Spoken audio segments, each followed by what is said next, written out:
Hello beautiful people, welcome back to my channel taste life bites. ఈ రోజు వీడియోలో చామగడ్డ ఫ్రైని క్రిస్పీగా ఎలా చేసుకోవాలో ఈ వీడియోలో చూపించబోతున్నాను.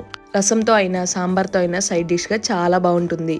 ఈజీగా, టేస్టీగా అండ్ క్విక్ గా ప్రిపేర్ చేసుకునే రెసిపీ. ఈవెన్ బిగినర్స్ అయినా సరే ఫస్ట్ టైం లోనే పర్ఫెక్ట్ గా ప్రిపేర్ చేసుకునే టేస్టీ రెసిపీ. చామదుంప ఫ్రై ప్రిపేర్ చేసుకోవడానికి ముందుగా ఒక కుక్కర్ లో చామగడ్డలను వేసుకొని వాటర్ పోసుకొని ఒక విజిల్ వచ్చే వరకు ఉడికించుకోవాలి. ఇలా ఉడికించుకున్న చామగడ్డల్ని పొట్టు తీసి వీడియోలో చూపిస్తున్నట్టు సన్నగా కట్ చేసుకోవాలి. ఇలా సన్నగా కట్ చేసుకున్న ముక్కల్ని పక్కన పెట్టుకొని డీప్ ఫ్రై కోసం కడాయిలో ఆయిల్ పోసుకొని వేడి చేసుకోవాలి. ఆయిల్ హీట్ అవ్వగానే సన్నగా కట్ చేసి పెట్టుకున్న చామదుంప స్లైసెస్ ని ఆయిల్ లో వేసుకొని మీడియం ఫ్లేమ్ లో లైట్ గోల్డెన్ కలర్ వచ్చే వరకు వేయించుకోవాలి. ఇలా క్రిస్పీగా లైట్ గోల్డెన్ కలర్ వచ్చే వరకు వేయించుకున్న చామగడ్డ స్లైసెస్ ని ప్లేట్ లోకి సర్వ్ చేసుకోవాలి. ఎక్సెస్ ఆయిల్ ని అబ్జర్వ్ చేసుకోవడం కోసం ఒక ప్లేట్ లో టిష్యూ పేపర్ కానీ లేదా న్యూస్ పేపర్ కానీ వేసుకొని ఇలా వేయించుకున్న స్లైసెస్ ని ఆ ప్లేట్ లోకి సర్వ్ చేసుకోవాలి.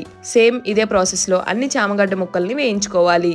ఇక్కడ చామగడ్డల్ని మరీ మెత్తగా ఉడికించకుండా జస్ట్ ఒక విజిల్ వచ్చే వరకు మీడియం ఫ్లేమ్ లో ఉడికించుకుంటే సరిపోతుంది.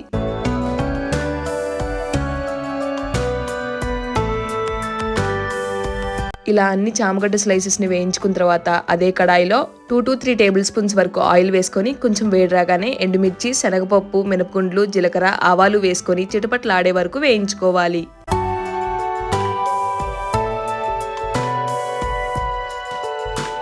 ఇలా పప్పులన్నీ మంచిగా వేయించుకున్న తర్వాత కరివేపాకు, పచ్చిమిర్చి, అలానే 2 లేదా 3 మీడియం సైజ్ లో ఉన్న ఉల్లిపాయని ఇలా సన్నగా తరిగి తీసుకోవాలి. ఈ ఉల్లిపాయ ముక్కలను కూడా వేసేసుకొని లైట్ గోల్డెన్ కలర్ వచ్చే వరకు వేయించుకోవాలి.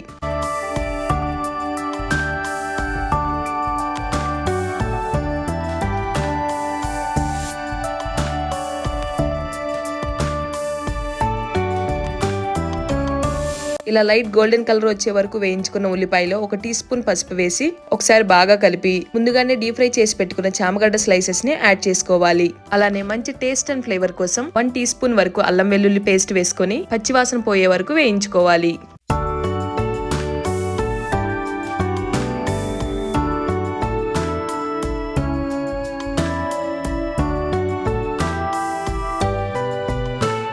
అల్లం వెల్లుల్లి పేస్ట్ పచ్చి వాసన పోయే వరకు వేయించుకున్న తర్వాత ఒకసారి మొత్తాన్ని బాగా కలిపేసుకొని ఇందులోకి రుచికి తగినంత ఉప్పు, 1 టేబుల్ స్పూన్ వరకు కారం, ఆల్రెడీ మనం ముందే పచ్చిమిర్చి యాడ్ చేసుకున్నాం కాబట్టి 1 స్పూన్ కారం కరెక్ట్ గా సరిపోతుంది. 1/2 టేబుల్ స్పూన్ వరకు ధనియాల పొడి వేసుకొని ఉప్పు, కారం, ధనియాల పొడి చామగడ్డ ముక్కకు పట్టేలా బాగా కలిపేసుకోవాలి.